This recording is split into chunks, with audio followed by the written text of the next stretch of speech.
Darkness falls. The air grows cold. The night is thick with an eerie silence, broken only by the occasional rustle of leaves or the distant hoot of an owl. Something moves in the shadows, a presence that sends shivers down your spine, making you question if your eyes are playing tricks on you. It's a figure, tall and unsettling, its form barely discernible, yet undeniably menacing. He wears a white suit, stained and ragged. The fabric hangs loosely, as if it has seen countless horrors. But the most disturbing detail is his mask.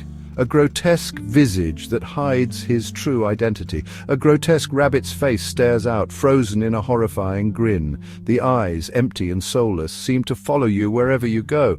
This is the Bunnyman, a creature of legend and nightmare. A figure that has haunted the dreams of many. Is he real, or a figment of our darkest imaginations? A story told to keep children from wandering into the woods at night. The truth, as with most things that go bump in the night, is shrouded in mystery. A blend of fact and fiction that leaves us questioning what we know. Join me as we delve into the chilling tale of the Bunnyman, where fact and fiction collide in a terrifying embrace. Together we'll uncover the origins of this eerie legend. For decades, whispers of this sinister figure have haunted the backroads of Fairfax County, Virginia, a place where the line between reality and myth blurs. Stories passed from one generation to the next, each telling a more terrifying tale, each adding their own twist to the legend.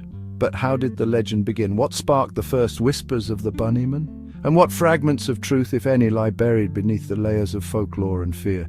Join us as we peel back the layers and explore the chilling origins of the Bunnyman. The earliest whispers of the Bunnyman legend take us back to the early 1900s. The story goes that a man named Douglas Griffin, an inmate at a local asylum, escaped during a transfer. Driven mad by his confinement, Griffin embarked on a gruesome killing spree. His weapon of choice? An axe. His victims? Rabbits, their mutilated bodies left as grisly warnings. Griffin became a local boogeyman, a cautionary tale whispered to misbehaving children. But the legend truly took hold with a chilling addition to the story.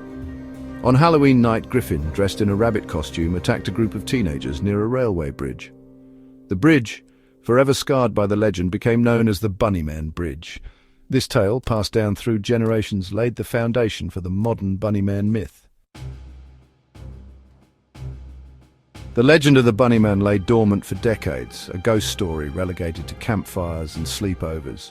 It was a tale whispered among friends, a spooky anecdote to send shivers down the spine. But in 1970, the Bunnyman seemingly leapt from folklore into reality. The quiet suburban streets of Fairfax County, Virginia, would never be the same. On a chilly October night, an Air Force Academy cadet named Robert Bennett and his fiancée had a terrifying encounter on Guinea Road near the infamous bridge. The night was still, the air crisp, and the couple was enjoying a quiet moment. As they sat in their car, a figure in a white suit and rabbit ears appeared. The sight was surreal, almost like a scene from a horror movie. He screamed at them, accusing them of trespassing.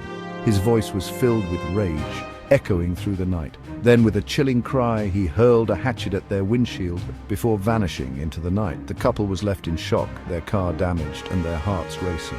Just 2 weeks later, a security guard named Paul Phillips reported a similar encounter. The eerie similarities between the two incidents were hard to ignore. A man wielding an axe, ranting about trespassers, confronted Phillips. The guard's training kicked in, but the fear was palpable.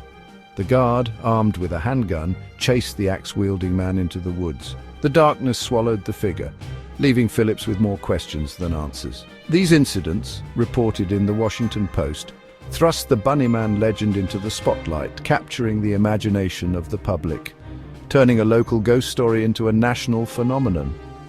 The Bunnyman was no longer just a tale for the campfire. It had become a part of American folklore. As the legend of the Bunnyman spread, so too did the tales of his gruesome deeds. One particularly chilling account came from a Boy Scout named Brian Conley. Conley claimed that the Bunnyman, enraged by the disobedience of 2 children, brutally murdered them near the infamous bridge. While no evidence supports this gruesome tale, it added another layer of fear to the already terrifying legend. Conley, who later became a city archivist, claimed to have encountered a woman searching for records of a child murdered by a hermit near the bridge, potentially linking the legend to a real-life tragedy. Was this a genuine connection to the past, or was Conley, perhaps influenced by the legend itself, finding patterns where none existed? Section 5. Weaving a Web of Lies. The Fabrications of Timothy Forbes. In the 1990s, a man named Timothy Forbes breathed new life into the Bunnyman legend. Forbes, who ran a horror website, added specific names and dates to the narrative, weaving a compelling and seemingly well-researched history of the Bunnyman. He claimed that Douglas Griffin had escaped from the Clifton Asylum, a facility that never existed. Forbes's editions, while completely fabricated, were widely circulated online, further blurring the lines between fact and fiction. His elaborate hoax, while eventually debunked, demonstrated the power of the internet to spread misinformation and solidify urban legends in the public consciousness. Forbes's fabrications, while ultimately harmful to the pursuit of truth, inadvertently highlighted the public's fascination with the macabre and the enduring allure of a good ghost story. Section 6. Unmasking the truth, separating fact from fiction. As with any good ghost story, separating fact from fiction in the Bunnyman legend is a daunting task. The tale of Douglas Griffin, the escaped mental patient, while a compelling narrative, crumbles under scrutiny. The asylum he supposedly escaped from never existed, and there are no records of a patient named Douglas Griffin. The timeline also presents a problem. Lawton Prison, often cited as the asylum in question, wasn't built until 1910, years after Griffin's supposed escape. While the 1970 incidents involving Bennett and Phillips were reported in the Washington Post, their accounts differ in their descriptions of the attacker.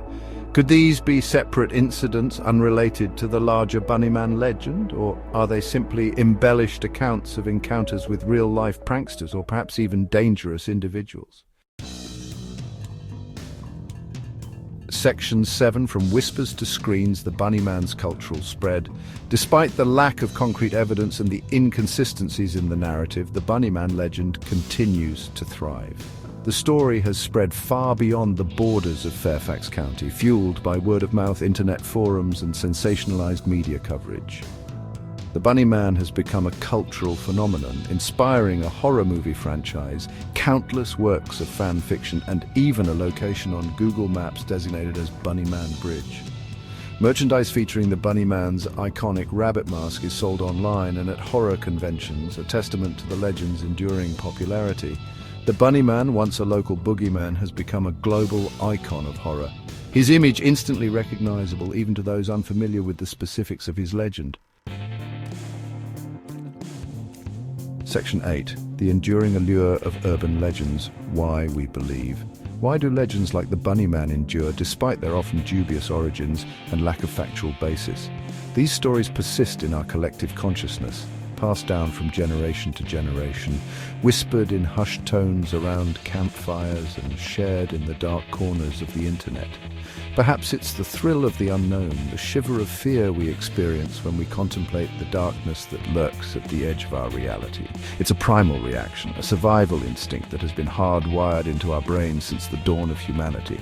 Urban legends tap into our primal fears, reminding us that even in our modern world, there are still things that go bump in the night. They serve as a bridge between the past and the present, connecting us to the fears and anxieties of our ancestors. These stories, passed down through generations, serve as cautionary tales, reminding us to be wary of the unknown and to stay clear of the shadows. They are a way for us to make sense of the world, to impose order on the chaos, and to find meaning in the inexplicable.